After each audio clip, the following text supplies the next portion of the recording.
Hi, I'm Stefano Barone, an aeronautical engineer and professor of statistics at the University of Palermo. I publish this further presentation still as a corollary of what has been developed over the previous months regarding the Bayesian case. Since the first work in which I presented the bias rules applied to Bayesian case, I said that I started from an a priori probability of sabotage of 0.5.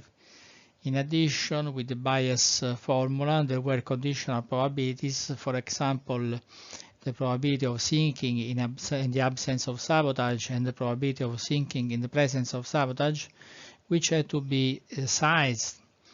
The formula of Bayes' theorem has allowed us to obtain the so-called posterior probability of sabotage given sinking.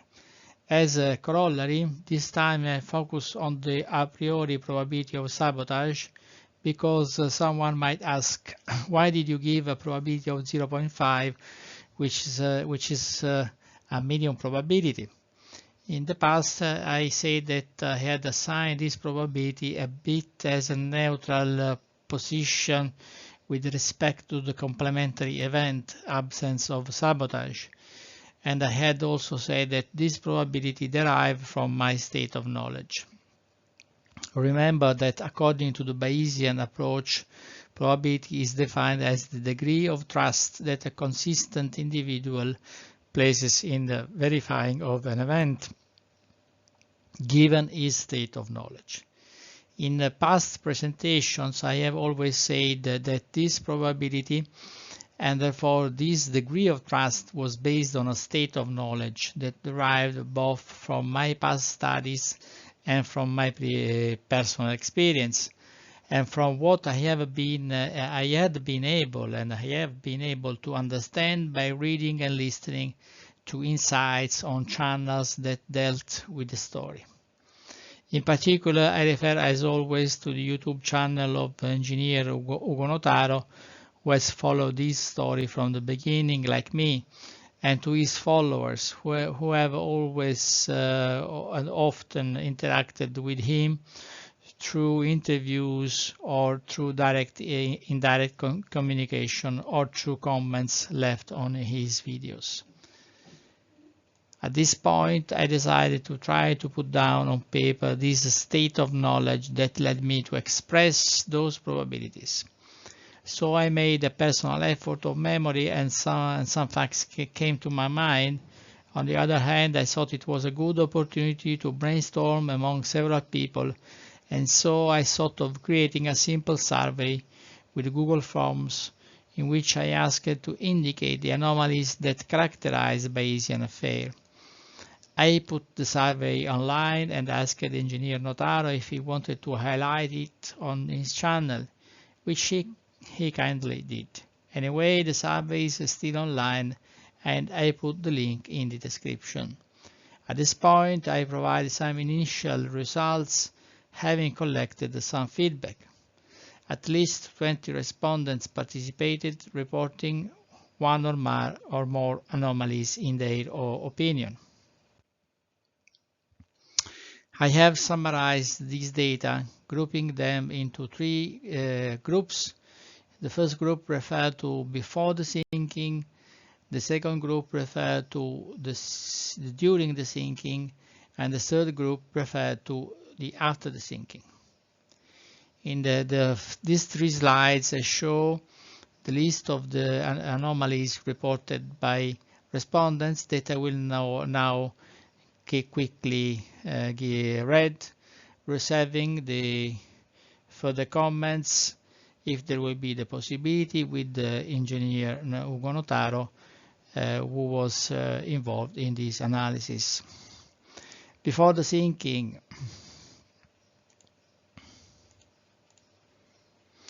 the Bayesian stopped in front of Porticello, a place of low tourist attractiveness, instead of continuing to Palermo, Villa Egea, where it was expected to arrive.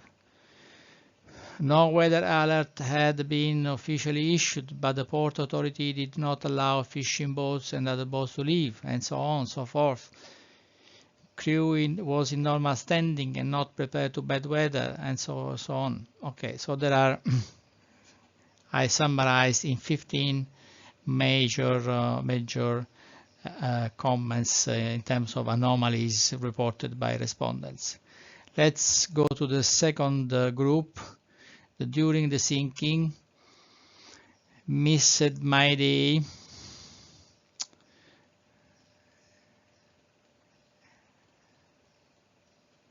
sinking time too short, and so on. After the sinking, the data of the heading direction was missing from the AIS archive, and instead all the others were present. Lack of compass data in the AIS archive, it is difficult for this to occur. Crew returned immediately by private plan, and so on and so forth. So in total, about 40 anomalies in few days were collected, and still some responses are arriving actually at the day I'm speaking. And this, we can say, must absolutely make us reflect, because anomalies mean clues. And quoting the great writer Agatha Christie, a clue is a clue. 2 clues are a coincidence, but 3 clues make a proof. So we have enough proofs of what we can say, what we can call sabotage.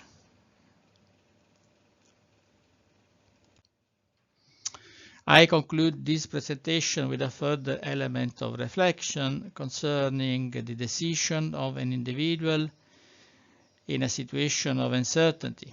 This is a classic scheme that we use in statistics, and particularly in the inferential aspects of statistics, where a problem arises, as often happens, of making a decision in the absence of all the factual elements necessary to make a decision without uncertainty. Often the decision is characterized by uncertainty about the truth of the facts. In this case, we could say that the secret truth, the hidden truth of the fact is dichotomous. There was sabotage or there was no sabotage. On the other hand, therefore, the decision to be made is also dichotomous. I can declare that there was sabotage, or I can declare that there was no sabotage. So in this situation in which we have a double possibility on the state of nature, the hidden truth, and a double possibility of decision, 4 possible scenarios comes out. The 4 scenarios are the ones highlighted in the slide. 1, 2, 3, 4 scenarios. The two scenarios, or 2 of them, involve a correct decision. That is when I declare that there was sabotage, when in fact there was sabotage, or that I declare that there was no sabotage, when in fact there was no sabotage. These are right decisions. The other 2 possibilities that arise when I declare that there was sabotage, when in fact there was no sabotage, or when I declare that there was no sabotage, when in fact there was sabotage.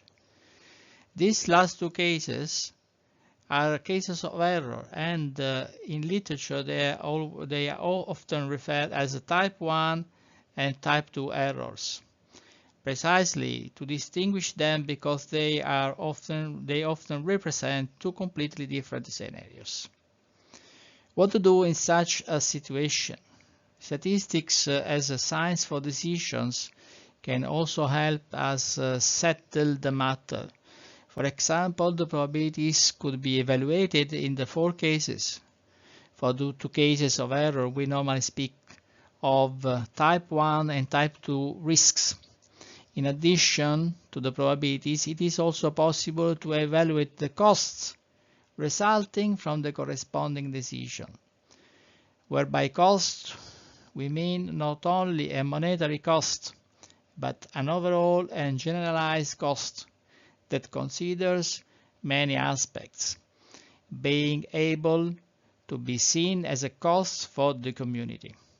Of course, both probabilities and costs must be calculated with appropriate techniques and methods.